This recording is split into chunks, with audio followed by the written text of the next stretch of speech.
Hello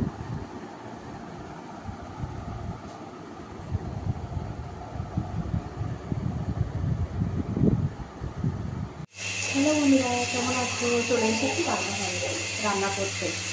সংসারের কাজ কর্ম সব কিছু সেরে সব কিছু হয়ে গেছে, বেশমন্ত হয়ে গেছে, সব কিছু হয়ে গেছে, পুজো দেওয়া হয়ে গেছে। এবার চলে এসেছি রান্নাঘরে। রান্নাটা অলরেডি দেখিয়ে দিয়েছি, সবজি কাটা হয়ে গেছে। কী রান্না করছি? এই বেগুনটা, এই যে বেগুন ভাজা। আর এদিকে হচ্ছে আমার রান্নাটা থেকে লাইটটা খুব কম করে, এই জন্য তোমাদের সাথে ভালোভাবে রান্নাটা শেয়ার করতে পারছি না। এই যে এটা হচ্ছে শাক, লাল শাক ভাজা। আর এটাই যে ভেন্ডি বানাবো, এখনো ভেন্ডি আলু একটা সবজি হবে। আর ডাল হবে। আজকে সোমবার নিরামিষ। চলো দেখি রান্নাটা করে নিই। আবার চলে এলাম রান্নাঘরে।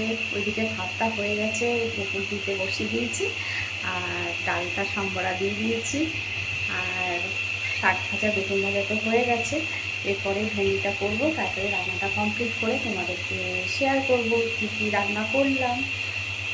চলো তাহলে। কি গরম দেখছো, পুরো ঘেমে গেছি রান্নাঘরে, প্রচণ্ড গরম পড়ছে। তাহলে হয়ে গেছে রান্নাটা, চলে এসেছি নিয়ে। চলো দেখিয়ে দিই তোমাদেরকে একবার।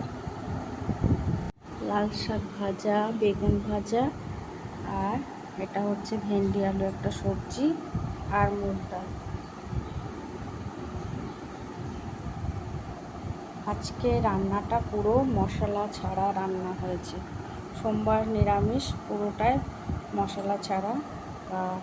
যে আমি বাটা মশলা করি, সেই বাটা মশলা ছাড়াই কিন্তু আজকে আমি রান্নাটা করেছি। এই যে কাঁচা লঙ্কা দিয়ে আলু মাখাটা হচ্ছে।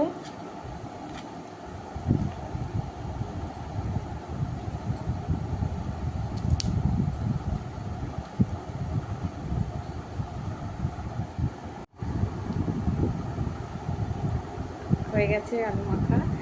এবার তাহলে খাওয়া হোক। 2টো বাজতে যায়, 5 মিনিট এখনও বাকি 2টো বাজতে। আর চলো এখানে শেষ করছি তাহলে।